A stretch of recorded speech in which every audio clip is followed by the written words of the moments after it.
চলে এলাম আজও আরও একটি রেসিপি নিয়ে বাঙালিয়ানা জবার রান্নাঘরে তোমাদের সাথে শেয়ার করতে। আজ বাঙালিয়ানা জবার রান্নাঘরে আছে পার্শে মাছের রেসিপি। এখানে পার্শে মাছগুলি আমি বাড়িতে নিজেই কেটে নিয়েছি, এই জন্য এর অবস্থা এমন, পুরো কানকোর থেকে পেটের ওখান দিয়ে বাদ দিয়ে দিয়েছি। আমি সেইভাবে মাছটা কাটতে জানি না, এই জন্য আমি বাজার থেকেই কাটিয়ে নিয়ে আসি, কিন্তু বাড়ির সামনে দিয়ে রেখেছি দেখে কাটানো হয়নি। যাই হোক, মাছগুলিতে কিন্তু প্রচুর ডিমে ভর্তি, প্রত্যেকটা মাছেই ডিমে ভর্তি একদম। মাছগুলিতে সামান্য নুন আর হলুদ দিয়ে ভালো করে মাখিয়ে নিয়েছি।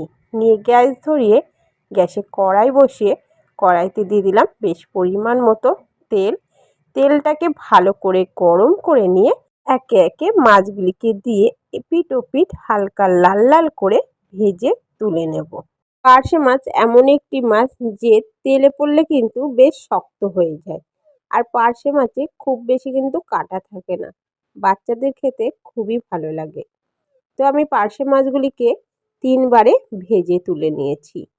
সেই মাছ ভাজার তেলে আরও কিছুটা তেল দিয়ে দিচ্ছি ফোড়নে কালো জিরে, শুকনো লঙ্কা, 3 থেকে 4 কোয়া থেতো করা রসুন আর একটা মাঝারি সাইজের পেঁয়াজ কুচি। পেঁয়াজটাকে হালকা নাড়িয়ে চাড়িয়ে দিয়ে দেব কেটে রাখা আলু। এখানে আলুগুলিকে আমি একটু লম্বা শেপে কেটে নিয়েছি। আলুগুলিকে দিয়ে হালকা একটু নাড়িয়ে চাড়িয়ে স্বাদ মতো নুন আর পরিমাণ মতো হলুদ গুঁড়ো দিয়ে আলুগুলিকে লাল লাল করে ভেজে নেব। আলুগুলি বেশ লাল লাল করে ভাজা হয়ে গেলেই দিয়ে দেব কেটে রাখা বেগুনগুলিকে।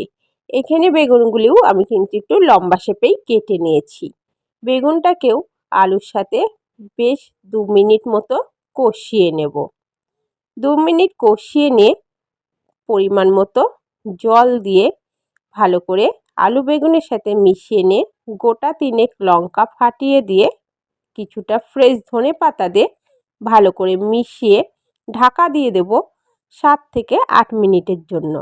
তো 7 থেকে 8 মিনিট পর আলুগুলি খুব সুন্দরভাবেই সেদ্ধ হয়ে গেছে। এই পর্যায়ে দিয়ে দিচ্ছি ভেজে রাখা পার্শে মাছগুলিকে। মাছগুলি ঝোলের সাথে ভালো করে মিশিয়ে নিয়ে আগেই ভিজিয়ে রাখা সর্ষের গুঁড়োটাকে দিয়ে 2 মিনিট ভালোভাবে ফুটিয়ে নেব। তো 2 মিনিট ভালো করে ফুটিয়ে নেওয়ার পর খুব সুন্দরভাবে কিন্তু রেডি হয়ে গেল আজকের আলু বেগুন দিয়ে পার্শে মাছের চচ্চড়ির রেসিপি। কেমন হয়েছে রেসিপিটা অবশ্যই কমেন্টে জানিও। আর যেসব বন্ধুরা এখনও চ্যানেলটিকে সাবস্ক্রাইব করেনি তারা চ্যানেলটিকে সাবস্ক্রাইব করে পাশে থাকা বেল আইকনটি ক্লিক করে দেয়। আর ফেসবুক থেকে যারা দেখছে